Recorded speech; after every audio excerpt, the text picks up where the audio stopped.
The neural scanners of the Zephyrian reconnaissance ship Talon's Edge detected the anomaly at 0347 Standard Galactic Time. Commander Vextar, his crystalline skin shimmering with agitation, studied the readings with growing bewilderment. "Impossible," he muttered, his four eyes focusing independently on different data streams. The biosignatures were there 12 rotations ago. Two juvenile Terran apex predators. Designation, Panthera tigris. Now, nothing. His subordinate, Lieutenant Krythak, nervously adjusted his environmental suit. "Commander, perhaps they were consumed by other predators? This world's ecosystem is notoriously violent." Vexitar's mandibles clicked in disagreement. "You forget, Lieutenant. We've been observing Earth for 3 cycles now. Those creatures were under the protection of the Human Conservation Protocol. No natural predator would dare approach." The Zephyrian Empire had been monitoring Earth as part of their galactic survey, cataloging species before the inevitable resource extraction. What they'd discovered had unsettled the High Command. Humans possessed an inexplicable ability to form bonds with the most dangerous creatures on their planet. Tigers, wolves, even the massive oceanic hunters called sharks, all seemed to respond to human presence with uncharacteristic docility. "Sir," Krythak's voice trembled, "the orbital sensors are detecting movement in Sector 7 Delta, human settlement designated Sanctuary Grove." Vextar enhanced the visual feed. The human settlement sprawled across several hectares of preserved wilderness, a patchwork of natural habitat and carefully constructed shelters. But it was what the thermal imaging revealed that made his blood-analogous fluid run cold. There, in the central courtyard of the human facility, lay 2 distinct heat signatures: feline, juvenile, very much alive. "How is this possible?" Vextar whispered. "Our tracking indicated those cubs were 847 kilometers away in the Western Territory. They couldn't have traveled that distance in—" "Commander," Krythak interrupted, his voice barely audible, "you need to see this." The lieutenant had isolated one of the human figures on screen. A female. Designation Dr. Sarah Chen, according to their databases. She was kneeling beside the 2 tiger cubs, her bare hands running through their striped fur.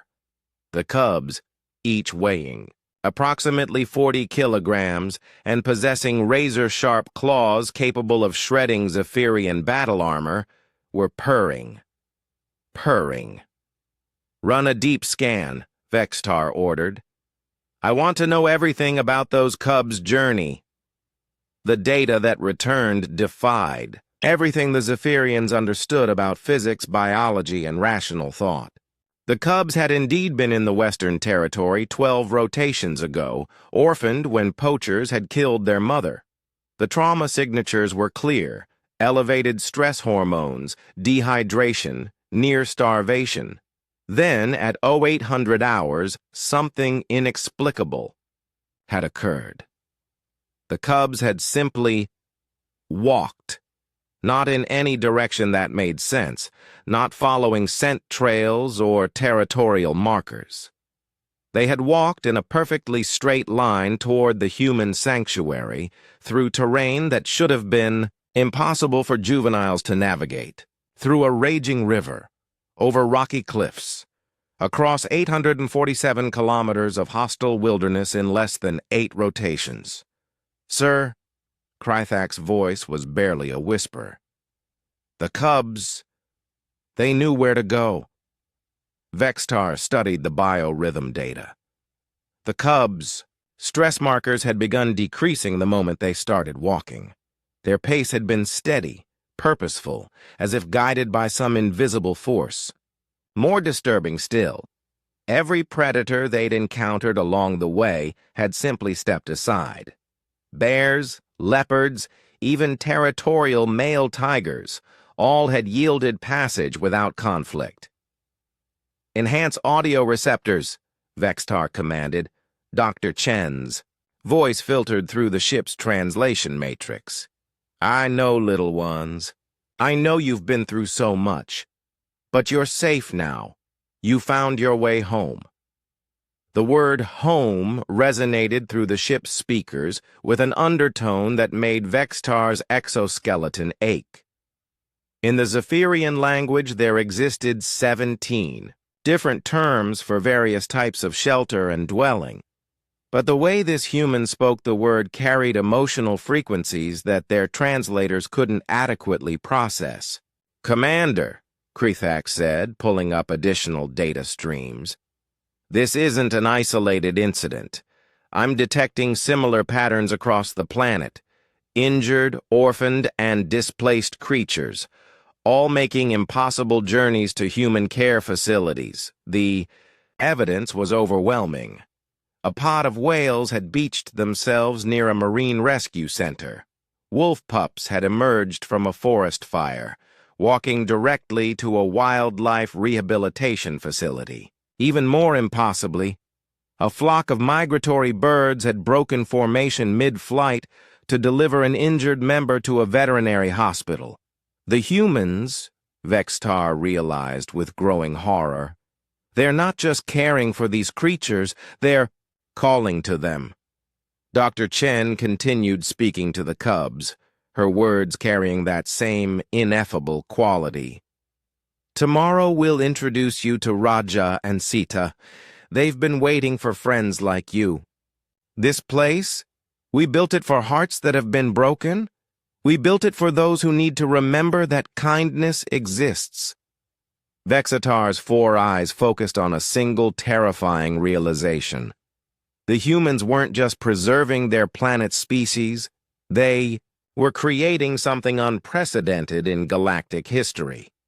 A network of empathy that transcended biological boundaries, that could reach across vast distances and guide the lost to safety. The High Command had classified Earth as a resource extraction candidate based on its primitive technology and apparent disunity. But they had fundamentally misunderstood what they were observing. This wasn't a planet of separate species competing for survival. This was a world where one species had decided that nothing should suffer alone.